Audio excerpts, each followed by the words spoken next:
गिबियावनो 64थि डिआर नाब्ला सारनि जोनोम साननि मुङै बयनिसिमबो आंनि गोसो गोरबोनिफ्राय गोजोन गाहाम हामलायनायखौ बावहरनाय थाबाय आरो लोगोसेनो डिआर नाब्ला सारनि गोगो देहा आरो बिथाङा जि जेंनायाव दङ बिनिफ्राय थाबैनो उदां जानांगौनि थाखाय आनान गसाइनि गुरियाव आरज गाबनाय थाबाय। जों नुबाय दिनै बिथाङा गोदो जोनोम सान फालिखोमाबो खिन्थु जेलनि सिङावसो दङ।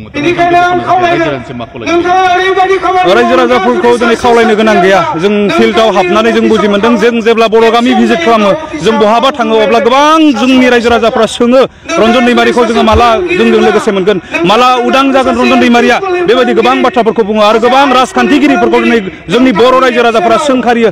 बेसोरबायदि दैदेनगिरिनि थाखायनो दिनै जोंनि दैदेनगिरिया जारिमिनाव गैफेरि बुहुमनि जारिमिनाव गैफेरि जारिमिना जोंनि गेजेराव जाफुंदों आरो जोंनि दैदेनगिरिया अयनाय भाबै दिनै जोबथेसालियाव जोबजानानै दोननो गोनां जादों होननानै जोंनि बर' रायजो राजाफोरा जोंनि गेजेराव बुंथियो। बेवहाय आं सानो जोङो रायजो राजाफोरखौ बांद्राय खावलायनांगौ गोनां गैया।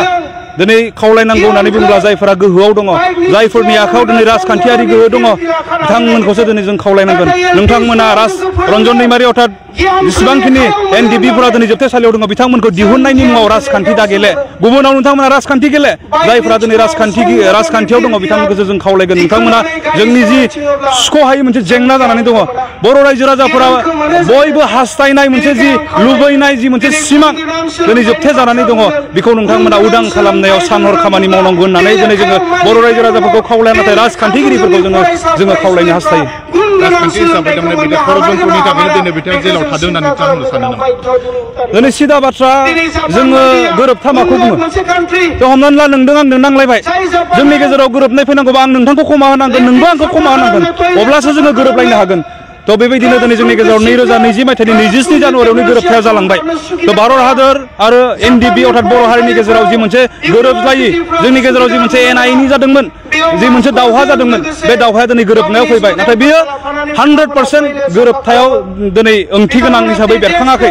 मानोना बुङोब्ला दिनै भारत सरकारा दिनैसिमबो बिथांखौ क्षमा होनो हायाखै। क्षमा होनायबा बिथांखौ उदां खालामगौमोन, बा जोंनि दैदेनगिरि जोंनि लोगोफोर जायफोरा दिनैसिमबो जोबथेसालियाव दङ बिथांमोनखौ दिनै क्षमा होआखै। स' गोरोबथाया दिनै इनकमप्लिट बा मिनिंलेस दिनै जानानै दङ। स' गोरोबनांगौब्ला जोङो क्षमा होलायनांगोन। भारत सरकारा जोंनि सायाव बर' हारिनि सायाव बा एनडिबिनि सायाव जि गोरोन्थि मावदोंमोन बेखौ एनडिबिया मालाबानो क्षमा होबाय। जोङो डिसबेन्ड खालामबाय, जोंनि गथै सिस्टेमखौ जोङो सिफायजोब्बाय, जों गावबा गाव न'आव थांबाय, जों क्षमा होबाय। नाथाय सोरखारा दिनै क्षमा होआखै। थ' दिनै सोरखारखौ सोर सालायो? जायफोरा राजखान्थिगिरि, जायफोरा गोहोआव दङ दिनै बिथांमोनानो सोरखारखौ सालायबा हादोरखौ दैदेनो। दिनै बिथांमोननिफ्राय जों क्षमा मोननांगौमोन, मोनाखै। बेवहाय जों सिदायै बुंनो हायो जे जोंनि जि गोरोबथानि उनावबो जाय गोरोबथाखौ सान्तिनि गोरोबथा होननानै बुंदों, बे गोरोबथानि उनावबो दिनै जोङो रंजानो हायाखै, सान्तिखौ मोनाखै। स' बेजों जों सिदा बुंनो हायो बिथांमोना दिनै जोबथेसालियाव थानायाव राजखान्थिगिरिफोरनिनो आखाइ दङ होननानै जोङो सिदायै बुंनो हायो। बिथांमोना एसएनडिबि फराम हिसाबै दिनै जिहेतु केसनि बेलायाव माबायदि जोंनिफ्राय जोङो सानहर नाजादों।